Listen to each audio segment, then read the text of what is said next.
जय श्री कृष्णा, श्री राधे श्याम। भगवत चर्चा में आप सभी भगवत प्रेमी का स्वागत है।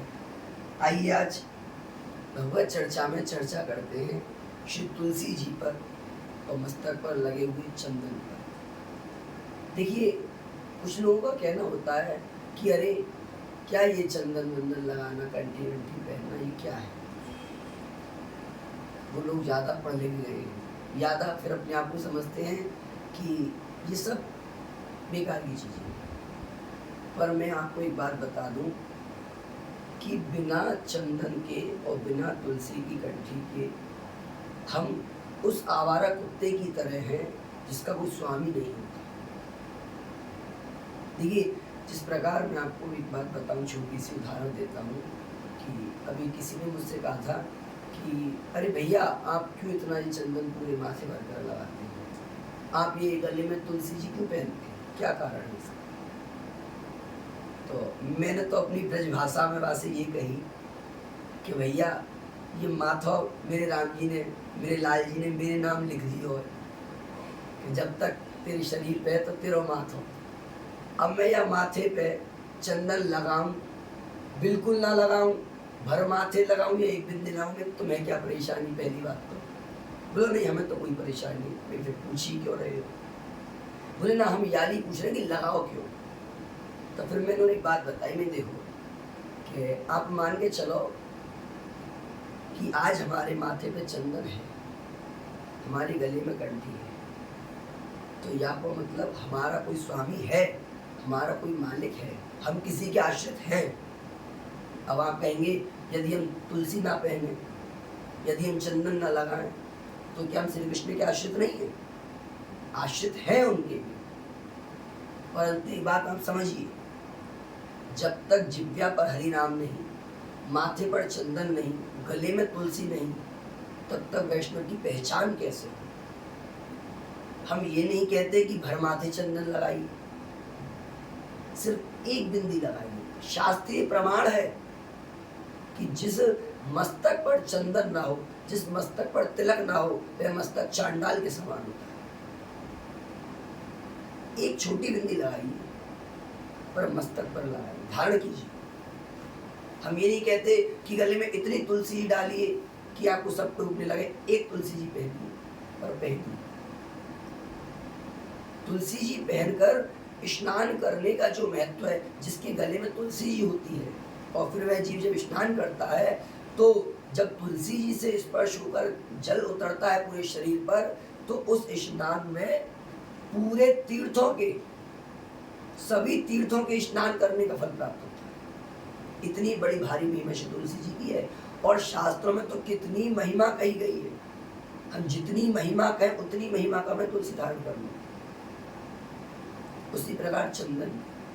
तो मैंने उस भैया को समझाया कि भैया देखो, एक बात बताता हूँ मैं तुम्हें कि एक बार नगर निगम की गाड़ी आई और कुछ पड़ोस में, मोहल्ले में कुछ पड़ोस में आवारा कुत्ते घूम रहे थे। उन सभी कुत्तों को गाड़ी भरने लगी। तो उन्हीं कुत्तों में एक कुत्ता उन्हें ऐसा मिला जिसकी गले में पट्टा था। तो नगर पालिका के लोगों में से एक आदमी बोला, अरे इसको मत बैठाओ गाड़ी में, इसको मत डालो। तो दूसरे ने कहा क्यों? कि इसके गले में पट्टा है, ये किसी का पालतू है, इसका कोई स्वामी है, इसका कोई मालिक है, इसको मत डालो। हाँ, ये लावारिश है, इनका कोई नहीं, इनको लेके चलो। तो देखिए, उसी प्रकार कलिकाल उठार लिए फिरता तन नम्र सी, चोट झिली ना झिली, रसना अब कृष्ण नाम रटरी, अंत समय में ही नहीं। उसी प्रकार न जाने कब ऊपर से बुलावा आ जाए और यमदूत आए तो देखेंगे, अरे न माथे पे चंदन है, न गले में कंठी है, न मुख पे हरि नाम है, इसका कोई स्वामी नहीं है, इसका कोई मालिक नहीं है, ले चलो। यदि आपके गले में तुलसी है, आपके मस्तक चंदन है, जिह्वा पर हरि नाम है, आपकी रसना कृष्ण नाम रट रही है, राधा नाम रट रही है, राम नाम रट रही है, तो वह क्या कहेंगे, अरे इनका कोई स्वामी है, इनका कोई मालिक है, इनको स्पर्श मत करो। आपकी तुलसी जी और चंदन की महिमा देख के ही वो दूर हट जाएंगे। विचार करेंगे कि क्या हम इनको स्पर्श करें भी या ना करें, इतनी महिमा है गले में तुलसी जी धारण करने में। तो भैया हम तो सभी से यही कहेंगे कि मस्तक को सूना मत रखो, और जो लगा रहे हैं उनको मत रोको। आप भी उनसे प्रेरणा लेके आप भी अपने मस्तक पर एक बिंदी लगाइए, पर लगाइए जरूर। गोपी चंदन हो, अष्टगंध चंदन हो, तुलसी चंदन हो, कुछ ना हो, ब्रज की रज लगाइए। और यदि आप कहें कि भैया हम तो कभी ब्रज ही नहीं आए, अब ब्रज की रज कैसे लगाएं, तो श्री तुलसी जी हो, तुलसी जी के चरणों की जो मिट्टी होती है, रज होती है, उसको लीजिए और उसकी बिंदी लगाइए, फिर देखिए महिमा। पर लगाइए, माथा सूना मत रखिए, गले में तुलसी जी धारण करिए, जरूर करनी चाहिए। और तुलसी जी का एक महत्व ये भी है कि यदि मान लीजिए हम कहीं बाहर हैं और प्रियालाल सरकार का अपना प्रसाद नहीं लगा सकते, और हमारे खाने के लिए किसी ने कुछ सामग्री दी, कोई भोज्य पदार्थ दिया, अब प्रसाद तो हम लगा नहीं सकते, और बिना प्रसाद लगाए हम कुछ पाते नहीं।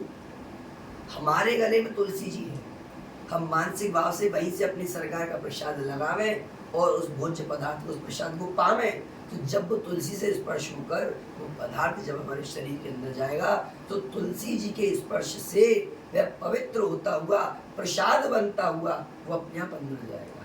उससे आपको अपराध भी नहीं लगेगा कि आपने प्रसाद नहीं पाया। तुलसी जी की वो बड़ी भारी महिमा है।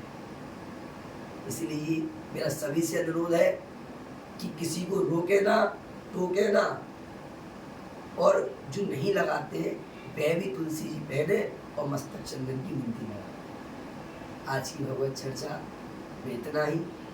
जय श्री कृष्ण, श्री राधे।